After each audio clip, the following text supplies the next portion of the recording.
कि छोड़ी हो घर के काम सब धंधा। और आप सब सारे काम छोड़ करके गुरु के दरबार में आए और बड़े ही भाग्यशाली हैं आप सब।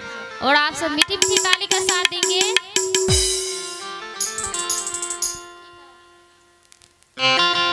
जय हो।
एक बार हाथों को उठाइएगा सीधा करके सबको, इधर वाली दीदी सब, और ताली के साथ कहेंगे कि दीदी है चाला कर बसी गुरु जी के चर्चा, दीदी है चाला कर बसी गुरु जी के चर्चा।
गुरु के दरबार में जो जितना हाथों को ऊपर उठाते हैं वो सबसे पहले ऊपर जाते हैं।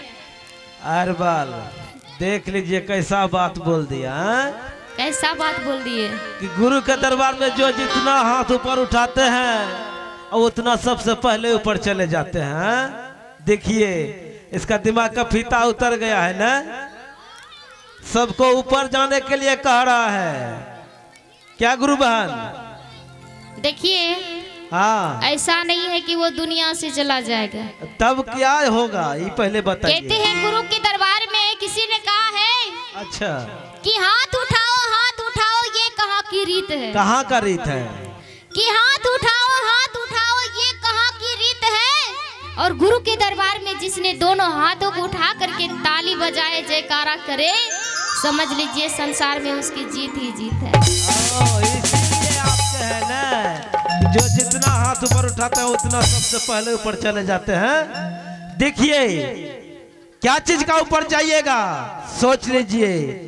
हाथ उठाने से गुरु के दरबार में उसका पूरे संसार में जीत ही जीत है, और ताली बजाने में जयकारा करने में जो गुरु बहन ने कहा कि हाथ उठाने से ऊपर चले जाइएगा, कौन सा ऊपर जाइएगा जानते हैं?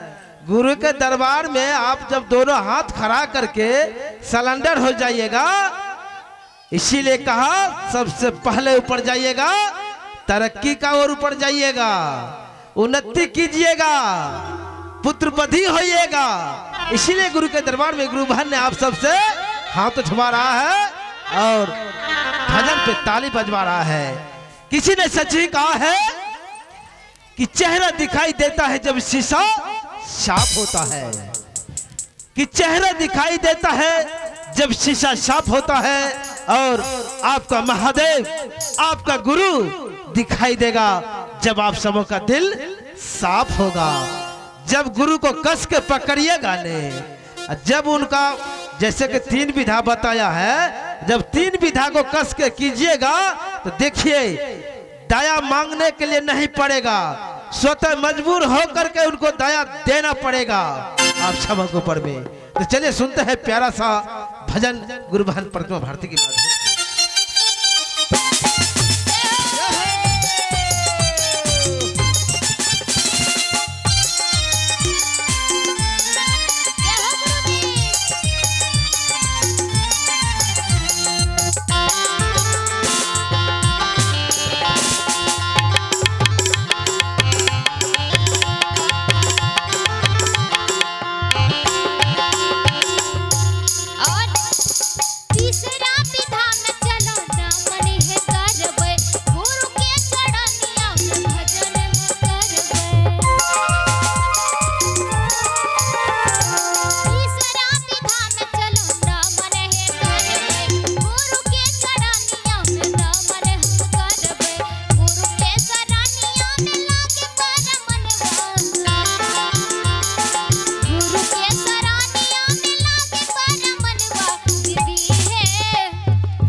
उठाइएगा एक बार हाथों को उठाइए और देखिए ताली बजाइएगा तो ठंडा भी नहीं लगेगा। और इधर वाले दीदी बहुत कंजूसी कर रहे हैं, आप सब सीधा करके उठा लीजिए हाथों को, उठाइए और ताली के साथ कहेंगे।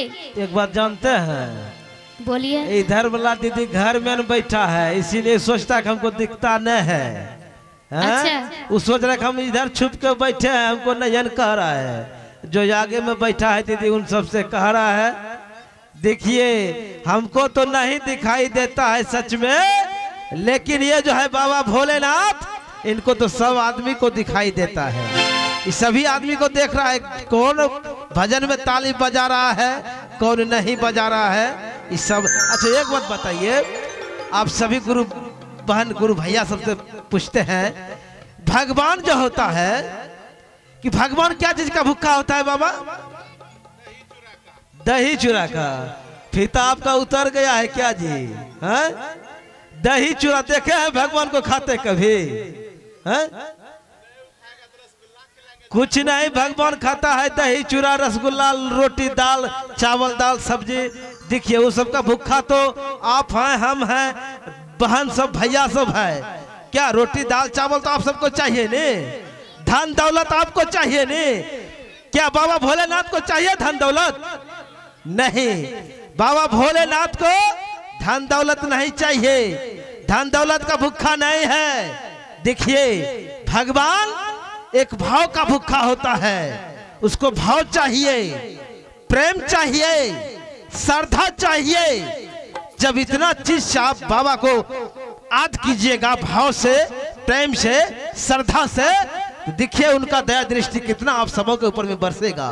इसीलिए वो भाव का भूखा है। उनका भाव क्या है? अभी गुरु के दरबार में बैठे हैं तो कम से कम मीठी मीठी ताली का भजन पे साथ दीजिए और बहुत आनंद आएगा भजन सुनने में। चलिए सुनते हैं पहले भजन, बातचीत तो होवे करेगा।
जय